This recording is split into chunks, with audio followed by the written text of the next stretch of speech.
নাসিপুর রাজবাড়ি ভারতের পশ্চিমবঙ্গ রাজ্যের মুর্শিদাবাদ জেলায় অবস্থিত একটি ঐতিহাসিক স্থাপত্য। এই নাসিপুর রাজবাড়ি প্রতিষ্ঠা করেন রাজা দেবেন্দ্র নারায়ণ রায়। তিনি ছিলেন স্থানীয় জমিদার ও অত্যন্ত প্রভাবশালী ব্যক্তি। রাজবাড়িটি নির্মাণ করা হয়েছিল 1865 খ্রিস্টাব্দ নাগাদ এবং এই রাজবাড়ির সম্পূর্ণ ইতিহাস আমরা শুনে নেব এখানকারই একজন ট্যুরিস্ট গাইডের কাছ থেকে। তো চলো আজকের ভিডিওটি শুরু করা যাক। তোমরা দেখছো লেটস ট্রাভেল বিদাম, তোমাদের সাথে আছে বিদাম। চলো আজকের ভিডিও শুরু করা যাক। হয়েছে রেডি?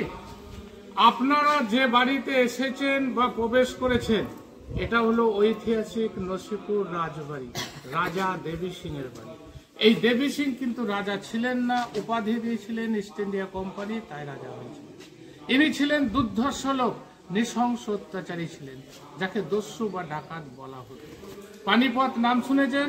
ওই পানিপথ থেকে উনি এসেছিলেন ব্যবসা করার উদ্দেশ্যে। এসে দেওয়ান রেজা খাঁর অধীনে চাকরি করতেন। এই রেজা খাঁ ছিল আলিবর্দিরই দেওয়ান। 1765 ইস্ট ইন্ডিয়া কোম্পানি যখন দেওয়ানি লাভ করে, ইংরেজদের হাতে ক্ষমতা চলে যায়, তখন এখানকার গভর্নর ছিলেন ওয়ারেন হেস্টিংস। দেবী সিং, রেজা খাঁ, সীতাব রায় তিনজনকে বাংলা, বিহার, উড়িষ্যা তিনটে রাজ্যের খাজনা আদায় করার দায়িত্ব দিয়েছিলেন।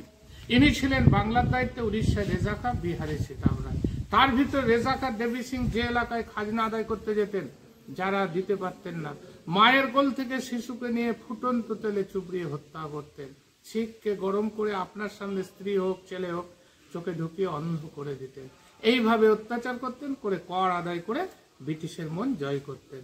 একটা দুর্ভিক্ষ হয়েছিল এই বাংলায়, ইতিহাসে পড়ে থাকবেন বা শুনে থাকবেন। 76-এর মন্বন্তর বলা হতো, লক্ষ লক্ষ লোক না খেয়ে মারা গিয়েছিল। মানুষ জীবন ধারণের জন্য গাছের পাতা, মানুষের মাংস খেয়ে জীবন ধারণ করেছিল। সালটা ছিল ইংরেজির 1770 আর বাংলার 1176। এই যে বাঁদিকে যে ফাঁকা জায়গাটা দেখছেন, আজকে ধ্বংসস্তূপ। এই জায়গাটা ছিল বাইজি মহল। এখানে নাম করা লখনৌর বিখ্যাত বাইজি হীরাবাই নাচ করতেন। তার ছবি দেখাবো। 1 ঘন্টায় 5000 স্বর্ণ মুদ্রা নিতেন সেই যুগে।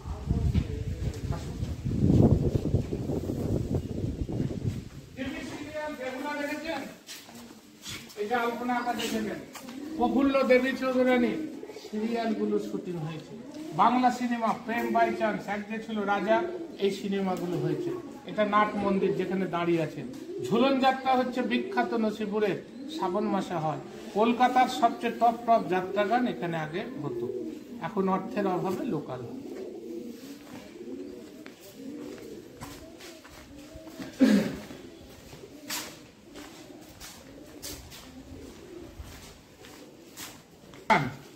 তিনের গেটটা দেখতে পাচ্ছেন, ওটা ছিল জেলখানা। যারা খাজনা দিতে পারতেন না, গরিব মানুষ, তাদের জোর করে নিয়ে এসে ওখানে বন্দি করে রাখতেন। এবার ফাঁসির ঘরে চলে আসুন। এটা ছিল তখনকার দিনের বিচারশালা, ফাঁসির ঘর। পরবর্তীকালে হয়েছে যাত্রা দলের সাজঘর। ওই জেলখানা থেকে আনতেন, চাবুক দিয়ে পিটতে পিটতে বিচারশালায় বিচার করে যাদের মনে করতেন যে ফাঁসি দিব, তাদের ফাঁসি দিয়ে দিতেন। এই যে সামনে দেখে নেন যে প্লেট গুলো এই যে বসানো হয়েছে, দেখতে পাচ্ছেন? এই চেন থেকে 3টে হুক আছে, মধ্যের যে হুকটায় সোজা করে মিডিল পোর্শনে ছিল ফাঁসির মঞ্চ। যেভাবে ফাঁসি দেওয়া হয় সেভাবেই মঞ্চ তৈরি করা ছিল, অর্থাৎ কুয়ো ছিল, ফাঁসি দেওয়া হতো। এটা একটা অ্যাক্সিডেন্ট হওয়ার জন্য এটাকে বন্ধ করে দেয় মুর্শিদাবাদ থানা। জিনিসগুলো তারাই নিয়ে যায়। অ্যাক্সিডেন্ট যেমন আপনারা এসছেন, তারাও দেখতে এসেছিল। ওই বাচ্চা শিশু খেলতে গিয়ে কুয়োতে পড়ে যায়, এটাই অ্যাক্সিডেন্ট, যার জন্য এটা বন্ধ হয়ে যায়। শুনেছিলাম এটা।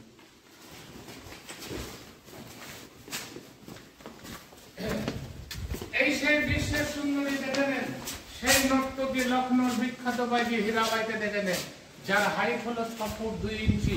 1 ঘন্টায় 5000 স্বর্ণ মুদ্রা নিতেন সেই যুগে। দুটো একই ছবি, অরিজিনাল, নষ্ট হয়ে গেছে বলে ল্যামিনেশন করা হয়েছে। এটা ওয়ারেন হেস্টিংসের ছবি। তারই পাশে হলো দেবী সিং। দেবী সিং তার বংশধর কীর্তিচাঁদ সিং, আর এটা ভূপেন্দ্র নারায়ণ সিং।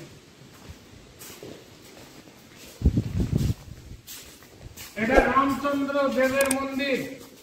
এখানে রাম, সীতা, লক্ষ্মণ, ভরত, শত্রুঘ্ন, হনুমানজি বহু মূল্যবান মূর্তি আছে। ঝুলন বিখ্যাত বললাম, সব ঠাকুরগুলো এই বেদির ওপরে সাজানো হয়, দর্শনার্থীর জন্য গেট খুলে দেওয়া হয়। এবার মোগল যুগের এই ভাস্কর্যগুলো দেখে নেন। পৃথিবীর বিখ্যাত জাফরি বা পাথরের জাল বলা হয়। দেখতে গেলে আগ্রায় যাবেন, তাজমহলে যাবেন, ফতেপুর সিক্রি, সেলেম চিশতি, এসব জায়গায় দেখতে পাবেন। ছেনি হাতুড়ি দেখেছেন তো? এই হলো উন্নত মানের যন্ত্রপাতি তখনকার দিনে। তাই দিয়ে দেখুন তৈরি হয়েছে কেটে কেটে মৌচাকের মতো। এত নিখুঁত কাজ, প্রত্যেকটা ফুটো এক ওইরের, ছোট বড় পাবেন না। গেটটা দেখুন, এই জয়েন্ট আর এই জয়েন্ট, এই যে সার্কেলটা দেখছেন, যে আর্চটা বেঁকানো ধনুকের মতো, একটা পাথরকে কেটে তৈরি। কোন জয়েন্ট থাকলে বলবেন। জয়পুরেরই শিল্পী নাম করা মনমথ দাসের কাজ, তার হাত দুটো কেটে নেওয়া হয়েছিল। এই জিনিস আর অন্য জায়গায় যেন না তৈরি করতে পারে, এটাই প্রথা। তখনকার যুগে রাজা বলুন আর নবাবী বলুন। আচ্ছা বলি, এই যে আপনারা এসছেন আজকে ঘুরতে, মুর্শিদাবাদ জেলার বা বাইরের জেলারই হন, সব জায়গায় তো ঘোরা সম্ভব নয়। ঘুরতে গেলে কিছুদিন সময় লাগবে। আর যদি জানার ইচ্ছা হয় মুর্শিদাবাদ সম্বন্ধে, অনেক কিছু নতুন নতুন ঘটনা জানতে পারবে। মুর্শিদ কুলি খান নাম শুনেছেন তো? যার নাম অনুসারে এসছেন আজ মুর্শিদাবাদ। ইনি বাংলার প্রথম নবাব, ব্রাহ্মণ সন্তান ছিল জানেন। তার কবরস্থান দেখতে যাবেন কাটরা মসজিদ, তার মেয়েকে জ্যান্ত কবর দেওয়া হয়েছিল। কলিজা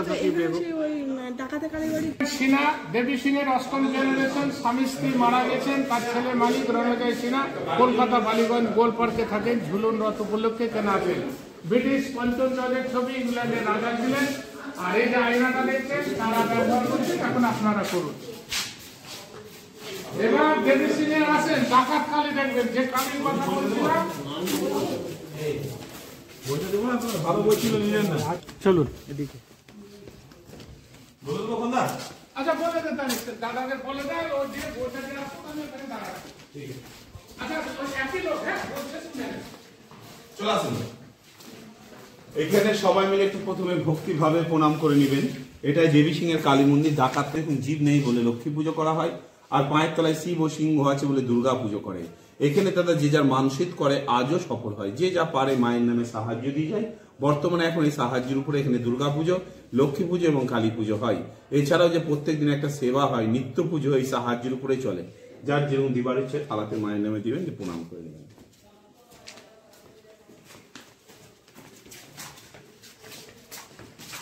এবার এটা দিয়ে চলে যান, ঠাকুর দেখে একটা রাউন্ড হয়ে বেরিয়ে যাবে।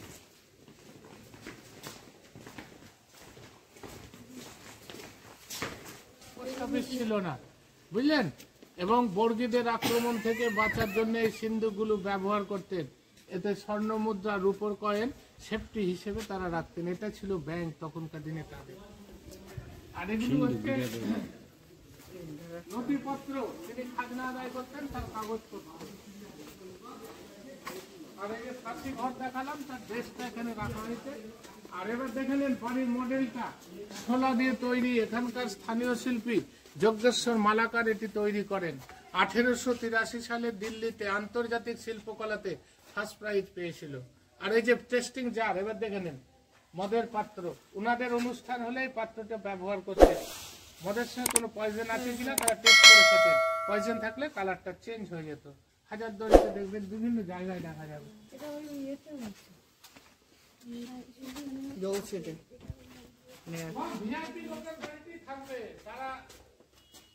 তখনকার দিনে তারাই তো হচ্ছে আসল মাল ছিল। হ্যাঁ আসুন এখানে ঢুকে, আর আমি নিয়ে নিব বইয়ের বাইরে। এটা আর্ট গ্যালারি নতুন করে করা হয়েছে, বুঝলেন। এই যে ছবিগুলো দেখছেন, শিল্পীর নাম পঞ্চানন চক্রবর্তী, তারই হাতে আঁকা। এগুলো দেখার কাজ, দেখতে দেখতে চলে আসুন, নতুন সব ছবি এগুলো। তো এই ছিল এই নাসিপুর রাজবাড়ির ইতিহাস। তো কেমন লাগলো আপনাদের ইতিহাসটি অবশ্যই কমেন্ট করে জানাবেন।